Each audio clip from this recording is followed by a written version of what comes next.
Au bout de quelques heures, Jacques arrive à Lunis, et la licorne se pose sur une pelouse, face à un large bâtiment d'un seul niveau, surmonté d'une terrasse entourée d'un bandeau d'arbustes, dont les baies vitrées descendent jusqu'au sol. Entre le bâtiment et eux se trouve une piscine, entourée de quelques arbres et fleurs hautes et magnifiques, rouges et mauves. Quelques baigneurs regardent sans trop d'étonnement le vaisseau qui vient de se poser. C'est la fin de l'après-midi d'une très belle journée, comme il en existe tant sur Lunis. Jacques et Starker sortent et aussitôt, les personnes dans le jardin le reconnaissent. Des femmes, pour la plupart, se précipitent vers eux. « Starker, tu es revenu. Nous ne t'attendions pas ici depuis ton retour avec Jacques Briand, » dit l'une d'elles. « Qui ?» regardant Jacques, ajoute. « Es-tu » ? « Oui, c'est moi. » À peine Jacques a-t-il ouvert la bouche que les plus jeunes femmes l'entourent. Une femme d'âge plus mûr se dirige vers Starker, le regarde sans mot dire et l'entoure de ses bras en l'embrassant. C'est Clara, sa proche amie et souvent sa confidente. « Starker, depuis 8 mois que tu es parti, tu m'as manqué. J'ai pensé ne plus jamais te revoir. J'ai voyagé, Clara, tu me connais, toujours dans l'espace, à le sonder et à le chercher. Et qu'as-tu trouvé ? Un homme. » Elle se retourne. « C'est lui ? Oui. Alors, tu vas me quitter encore, cette fois, je ne te reverrai jamais. » Mais non, pourquoi dis-tu cela ? Parce que tu as trouvé. Mais, dit Starker en désignant Jacques, il n'est rien qu'un homme simple. Il en connaît beaucoup moins que moi sur les planètes et les étoiles, les galaxies et les mondes que j'ai visités. Il ignore la science, la physique. C'est presque pour nous un simple d'esprit. Je te connais depuis longtemps, Starker. Nous avons tellement parlé ensemble et je sens qu'il a une qualité que tu n'as pas. Et quelle est-elle ? Il a trouvé sa raison d'être. Qu'est-ce que c'est ? Il n'a pas la connaissance, mais il la pressent. Il a un but, alors il va vers lui. Le but, lui, l'a déjà atteint et lui prodigue sa force pour l'aider. Quel est son but ? Il veut rejoindre Aqualus pour trouver la vérité et parce qu'il l'aime de tout son être, il mettra tout en œuvre pour la retrouver. Comment sais-tu tout cela ? Parce qu'Aqualus est ma sœur. Lorsque je l'ai vue tout à l'heure, pour la première fois, j'ai tout de suite su que c'était son amant pour la vie, parce qu'Aqualus a mis son empreinte sur lui. Je le lis dans ses pensées. S'il l'aime, qu'est-ce qui m'oblige à rester avec lui ? Tu es bon, Starker. Tu as amené cet homme avec toi, et il est seul. Alors tu ne l'abandonneras jamais, car sinon tu t'en voudrais toute ta vie de ne pas avoir voulu l'aider. S'il se perd, tu te sentiras responsable à ne plus pouvoir en dormir, ni même te regarder dans un miroir. Mais je préfère ma vie de capitaine, mes amis, les étoiles, les voyages. Je préfère vivre avec toi. Fais ton choix, suis-le, ou reste avec moi. Si je veux encore de toi, tu es libre. Mais Starker réalise soudain qu'il est porteur de mort et qu'il pourrait la transmettre à Clara. Malheureusement, je ne peux plus vivre avec toi, Clara, car j'ai attrapé une maladie mortelle et je risquerais de te la donner. Alors, ton choix est fait. Tu suivras Jacques jusqu'à ta mort. Oui, Clara. Je serai toujours avec toi en pensée, Starker. Va délivrer Jacques, viens me le présenter. Jacques, suis-moi, que je te présente mon ami. Jacques le suit, et la femme s'avance et lui baise les joues. Se reculant, il reconnaît ses yeux et, dans l'échauffement de sa mémoire, dit « Tu as les yeux d'Aqualus ?»« Oui, je suis Clara, Jacques, sa sœur, et j'en sais un peu sur toi par Aqualus. » Jacques a un frisson. « Aqualus est ici ?»« Non, Jacques, je ne sais pas où elle se trouve, mais je la sens, je ressens ses pensées. Elle est vivante ? Certainement, plus que jamais, et elle t'attend. Peux-tu m'en dire plus à son sujet ? Non, mais je sais qu'il n'appartient qu'à toi de la retrouver. » Jacques, un peu triste de ne pas en apprendre davantage, baisse les yeux. « Ne te laisse pas aller, Jacques, dit Starker. N'oublie pas que nous sommes venus pour visiter la ville et mes amis. » Starker explique à Clara le motif de leur venue. Clara se propose de les accompagner car elle dit être la seule à connaître aussi bien l'Unis. Alors Jacques accepte. Starker propose à Jacques de le suivre dans son appartement pour se changer.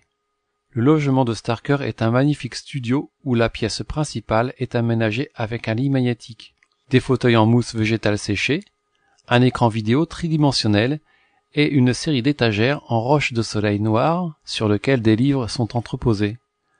Starker ouvre un placard et sort pour Jacques un pantalon taillé dans une feuille de bananier, sorte de bananier géant dont les feuilles, très élastiques, restent souples et vertes une fois séchées, et on en fait des vêtements pour les loisirs et la fête, ainsi qu'une chemise de soie naturelle argentée.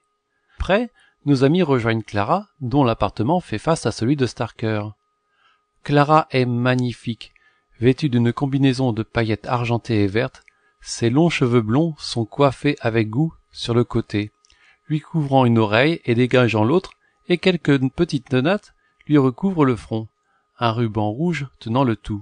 « Tu es de plus en plus belle, Clara, à chaque fois que je rentre de mission. » Clara rougit un peu. « Où nous emmènes-tu » demande Starker. « Nous allons d'abord dîner, ensuite nous verrons bien. Nous allons en ville à pied. » Nos amis quittent la résidence par le côté donnant sur la rue qui est constituée d'un tapis de gazon vert parfaitement ras.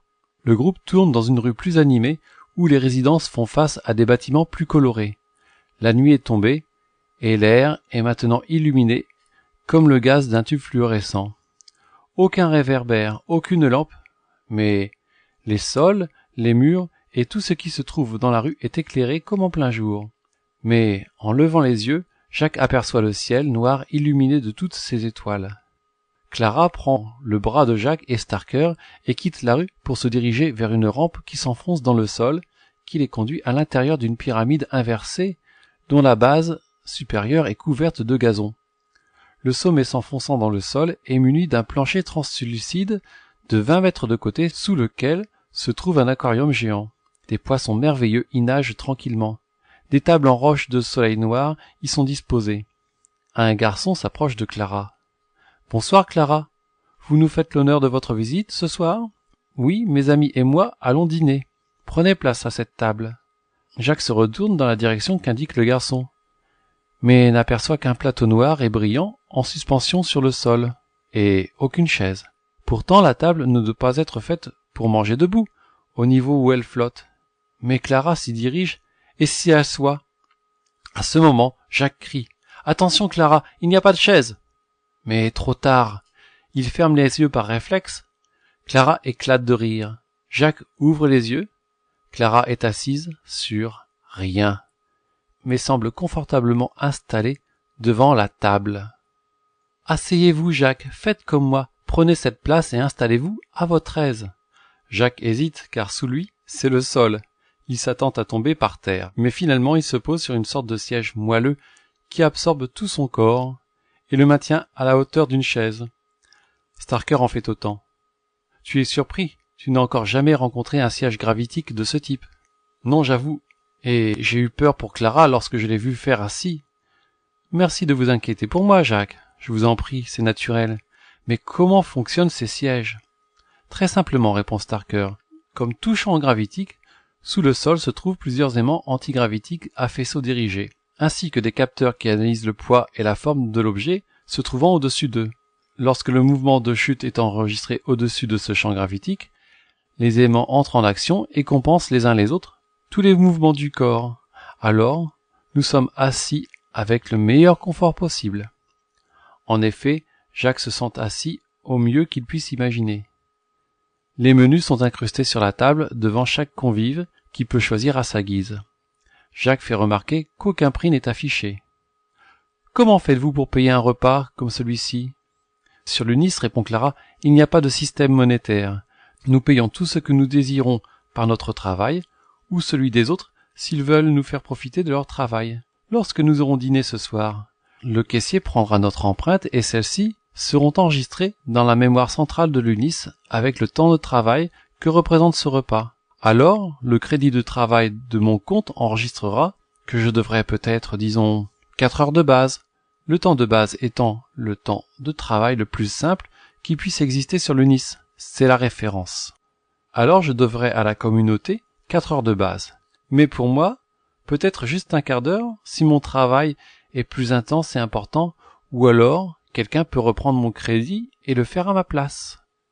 C'est une superbe idée, mais imaginons que vous ne vouliez pas travailler du tout, que se passerait-il? Il y a une limite.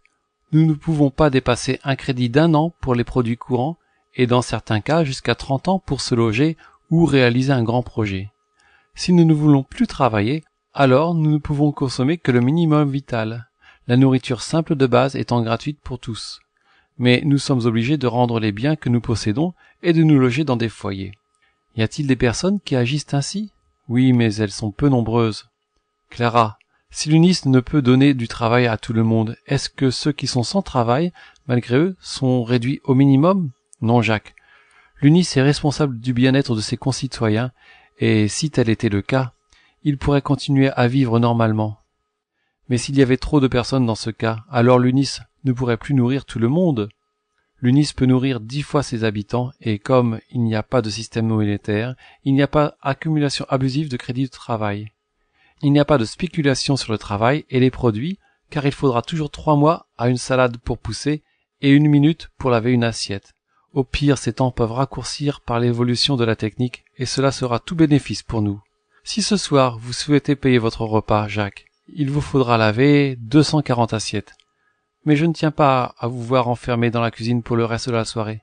Alors, je vous invite. Clara, Jacques et Starker éclatent de rire. Le maître d'hôtel apporte les plats commandés, et nos amis se régalent. Jacques n'a jamais fait un repas aussi succulent que celui-ci auparavant, fait de sous-produits animaux et de végétaux. Le dîner terminé, il est déjà tard.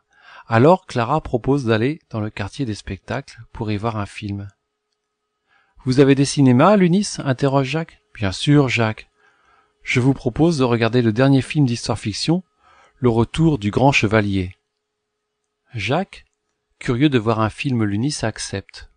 Devant le cinéma, bâtiment circulaire en forme de dôme sphérique, Clara et Starker se précipitent pour regarder l'affiche où sont présentés les 3 héros du film. Quelques photos les représentent sur des chevaux armés d'épées et d'armes beaucoup plus sophistiquées dans les scènes du film. L'un des acteurs est un chevalier poursuivi par un monstrueux personnage. Une autre, la princesse Savine, enlevée par les forces du mal, et le dernier, un aventurier sans titre, est prêt à tout pour échapper à la mort. Jacques demande Clara, « Quel personnage choisis-tu » ?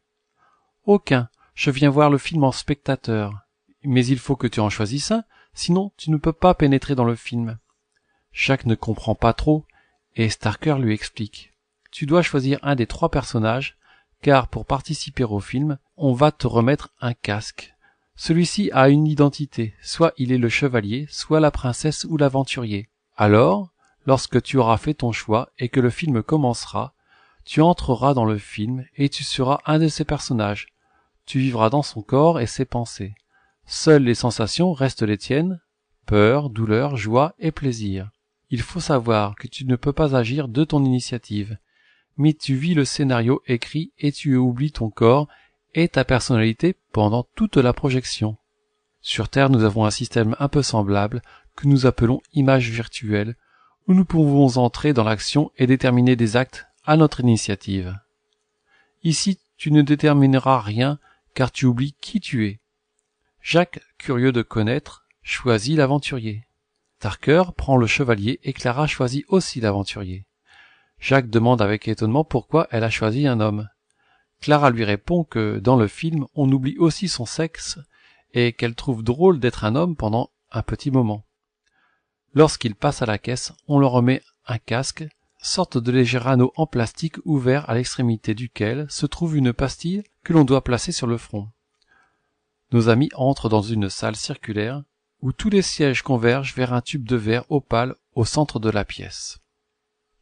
Le film commence et se déroule normalement, mais soudain Jacques croit voir Aqualus et crie « Aqualus !» Soudain l'image d'Aqualus devant un groupe de rochers apparaît et le système de projection disjoncte. Tous les spectateurs se retrouvent dans la salle circulaire du cinéma. Certains sont frappés de malaise. Clara dit à Jacques « C'est toi qui as fait cela ? J'ai vu Aqualus. J'ai crié pour l'appeler car elle allait être mariée à Goulôme. Comment as-tu pu faire pour intervenir dans le film? C'est impossible. Tu as surchargé la projection et le système a disjoncté.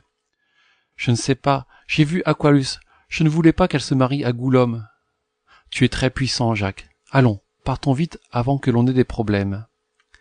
Clara, Jacques et Starker quittent la salle au moment où les secours arrivent au cinéma. Nos amis sont un peu étourdis. La séance s'est arrêtée trop brutalement. Clara propose d'aller se détendre en allant écouter de la musique dans une salle située non loin d'ici. Jacques, allongé sur un fauteuil, profite des harmonies douces et rythmées. C'est bientôt le matin. L'étoile va poindre et nos amis vont se coucher. Clara rejoint son appartement. Jacques partage la chambre de Starker. Lorsque Jacques se réveille, il est plus de midi. Starker est déjà dans la piscine. Après s'être rasé et rafraîchi, il rejoint Clara, qui, dans son maillot, prend un bain de soleil encore mouillé du dernier plongeon. « Bonjour Jacques, bien dormi ?»« Trop à mon goût, j'ai le sentiment d'avoir perdu du temps à sommeiller ainsi. »« Tu en avais besoin certainement. La nuit dernière, nous avons veillé jusqu'à l'aube. » Jacques se remémore ces moments nocturnes et se rappelle de la séance de cinéma. Clara, cette nuit, lorsqu'il y a eu l'accident pendant la projection, des spectateurs ont dû être soignés à cause du court-circuit. Oui, Jacques, certains ont été hospitalisés. D'ailleurs, ce matin, les journalistes ont parlé de l'incident aux informations. Est-ce bien moi qui ai causé le court-circuit? Je pense que c'est toi, car qui d'autre aurait pu incruster l'image d'Aqualus dans le film? Je vais aller les voir à l'hôpital pour m'excuser de ce que j'ai fait. N'y va pas, Jacques. Ne dis pas que c'est toi qui as fait cela. Ça pourrait remettre en question ton avenir ici. Clara, tu as peut-être raison, mais j'irai tout de même à l'hôpital, car j'aimerais voir s'ils vont mieux. Aussi, pourrais-je me rendre compte de la façon dont vous soignez les malades? Si tu le souhaites, Jacques, je t'accompagnerai. Je connais le chef de service, il nous facilitera l'entrée et la visite. Clara et Jacques abandonnent Starker et partent à l'hôpital du secteur. Le bâtiment est à une demi-heure de marche. Clara, à l'accueil, demande à voir son ami, qui, non loin de là, arrive, en blouse jaune et verte. « Bonjour Clara, que puis-je faire pour toi ?»« Salut Phil, je te présente Jacques, le terrien. Nous aimerions prendre des nouvelles des blessés de l'accident du cinéma hier soir. Mais avant tout, sois discret sur la présence de Jacques parmi nous. Il est venu pour nous voir, avec Starker, et pour connaître un peu mieux notre vie. »« Soyez bienvenu Jacques, suivez-moi. » Dans le bureau de Phil, rien ne laisse paraître que c'est un médecin, aucun instrument, aucune image médicale, mais juste une table en bois laquée et 3 fauteuils. Phil fait asseoir Jacques et Clara et prend place derrière son bureau de l'épaisseur duquel il extrait d'un récepteur pensant. Alors les fenêtres se masquent instantanément et apparaît sur un mur une vue tridimensionnelle d'une pièce où sont alités 4 patients. Ces personnes amenées d'urgence hier soir souffrent de traumatisme psychique, disons une sorte d'amnésie postérieure, car ils ont le souvenir de leur vie jusqu'à hier soir, puis au-delà, sont persuadés d'être Aqualus. Leur personnalité semble refuser de continuer à exister au-delà du court-circuit. Le général Aqualus est leur deuxième personnalité, mais le problème est qu'ils s'identifient au personnage sans pouvoir agir comme tel. Leur vie présente se fige sur la dernière image reçue dans leur cerveau. Actuellement, nous les calmons en les faisant dormir. Phil, sais-tu si ces personnes avaient pris la personnalité de la princesse? Oui, ces hommes et ces femmes avaient choisi ce personnage. Y a-t-il d'autres malades? Au total, il en reste 24. J'aimerais savoir qui a pu court-circuiter le film, car normalement c'est impossible. Celui qui l'a fait doit avoir un fort intérêt pour le général Aqualus. C'est moi qui ai causé l'incident, dit Jacques. Lorsque l'aventurier a vu la princesse, alors moi, Jacques, j'ai reconnu Aqualus et crié de toutes mes forces. Ainsi son véritable visage m'est apparu. Jacques, tu m'avais promis de ne rien dire. C'est mieux ainsi, dit Phil. Je ne dirai mot à personne. Cela peut m'aider à les soigner. Je crois qu'en cherchant, je trouverai d'ici peu une solution. Jacques, peut-être pouvez-vous me dire ce que représente pour vous Aqualus? Aqualus est ma raison d'être. Depuis qu'elle a disparu, je sens un manque intense en moi. Il faut que je la retrouve. Dès notre première rencontre, je l'ai reconnue comme ma vraie nature. Je l'aime du plus profond de mon cœur. Faites-moi confiance, dit Phil. Je ne parlerai de rien. Allez à la recherche d'Aqualus. Ne vous souciez pas pour ces malades. Leurs jours ne sont pas en danger et je pense pouvoir les soigner maintenant que Jacques m'a dit ce qui s'était passé. Je vous assure que dans 2 ou 3 jours, mes patients seront tous entièrement remis. D'ailleurs, vous allez me suivre pendant mes visites et vous verrez comment nous les soignons. Je vais vous faire passer pour un stagiaire. Clara et vous n'avez qu'à mettre une blouse. Phil commence sa visite dans une section où les malades souffrent de fractures et de plaies diverses qui sont traitées comme sur la terre, avec plâtres et bandages. Jacques explique qu'il s'est fracturé une jambe il y a quelques semaines, mais qu'Aqualus lui a ressoudé instantanément grâce à sa propre force mentale. Phil explique que depuis le grand bouleversement, les médecins agissant ainsi ont presque tous disparu, et qu'il faut revenir à de bonnes vieilles pratiques oubliées, bien que certains hôpitaux et vaisseaux spatiaux aient des robots capables des mêmes prouesses qu'Aqualus. Puis, il arrive au département des vieillards, cette section n'existant que depuis le grand bouleversement. Avant, les anciens mouraient chez eux en toute sérénité, pensant avec joie à la prochaine incarnation qu'ils prendraient grâce à leur pouvoir autocréateur. Mais depuis la venue du Messie et la perte des pouvoirs mentaux, nombreuses sont les personnes âgées qui refusent la mort. Jacques est troublé par ces faits. Peut-être pourrais-je leur parler pour les rassurer.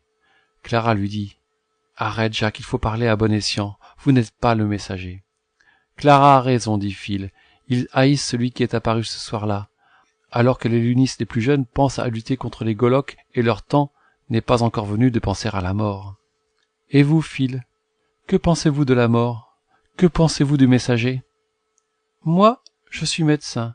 Avant, je pouvais guérir beaucoup de maladies par la seule force de ma pensée, mais maintenant ma pensée s'est retranchée dans ma tête et j'ai du mal à soigner ceux qui sont en train de mourir. Alors, ma mort est devenue inévitable, et lorsqu'elle m'aura atteint, ce sera comme un film qui arrive à sa fin et se brise. Plus de son, plus d'images. J'aime autant cela car lorsque je pouvais quitter mon corps, communiquer par télépathie, agir sur la matière, je pensais que cela devait être lassant à la fin, de répéter toujours et pour l'éternité les mêmes choses. Lassant de vivre sans but, comme nous le faisions, juste pour le plaisir de vivre et de profiter. Et puis, notre monde n'est peut-être pas si parfait que cela, car il y a parfois des conflits. L'amour peut se transformer en haine, la tristesse et les larmes existent, la maladie a toujours été présente, bien que nous soyons devenus capables de nous battre. Je me dis que, tant que nous nous battrons contre un microbe, un moustique ou pour une idée, alors ce monde ne sera pas parfait. Donc il est logique qu'il disparaisse. Et cette fameuse graine d'étoile, demande Jacques. Si elle existe, je me demande ce que cela peut bien être. Pourquoi ce messager nous a-t-il envoyés à la recherche d'une des choses les plus inconnues? S'agit-il d'un des mystères de la vie, ou est-ce juste une mise en scène d'un être supranaturel? Le fait est que nous sommes physiquement touchés par l'intervention de cet étranger. Du reste, les examens de toutes les femmes stériles que j'ai pu comparer montrent de façon catastrophique que leurs ovules ont tous disparu, ce qui veut dire que la stérilité de notre population est irréversible. Moi, dit Clara, j'ai été touchée par le messager lorsqu'il est venu. Il m'a émue comme si je le connaissais depuis mon enfance. Je ne saurais dire pourquoi. Petite, déjà j'avais le sentiment qu'il y avait une force au-dessus de nous encore plus grande. Je suis sûr que la graine d'étoile a un rapport direct avec la création du monde. Pour ma part, je n'ai jamais cru que nous étions autocréateurs. C'est pour cela que lorsque le messager est venu, j'ai éprouvé une grande joie, même si depuis le chaos semble s'installer ici. Pour ma part, le fait d'être stérile ne me dérange pas. La mort ne me fait pas peur. Oui, comme tu le dis, Phil, il est bien logique que ce monde meure, en ajoutant qu'il a lui-même contribué à son imperfection. Phil reprend sa visite. Allons dans la section des enfants. Si vous êtes sensible, restez ici, car nous avons chez nous tous les enfants d'une école détruite par un tir éthérique Golok. C'est arrivé il y a 3 jours. Clara regarde Jacques et dit « Je reste ici, je n'ai pas le courage. » Jacques, lui, fait un hochement de la tête et suit Phil. Dans la pièce, 6 enfants sont installés. Ils sont tous sous état d'hypnose, car leur souffrance est intolérable. Le premier est une petite fille de 3 ans dont la brûlure du rayon a rongé la tête. Elle vit, mais avec la moitié du cerveau. Elle est atrocement défigurée. Jacques a l'estomac retourné, mais suit Phil. Un autre enfant semble dormir paisiblement, mais une fois le drap soulevé, le corps s'arrête au-dessus des hanches. La mutilation est abominable. Jacques ne peut en supporter davantage. Mais il continue la visite jusqu'au bout. Dans une autre pièce, les enfants sont éveillés et jouent. Ils sont couverts de pansements et de bandages, mais ne semblent pas mutilés. Alors, Phil vient les examiner les uns après les autres et les taquine pour les rassurer. Il dit à Jacques que ses enfants sortiront bientôt car leurs plaies cicatrisent rapidement. Un tout petit garçon vient l'embrasser.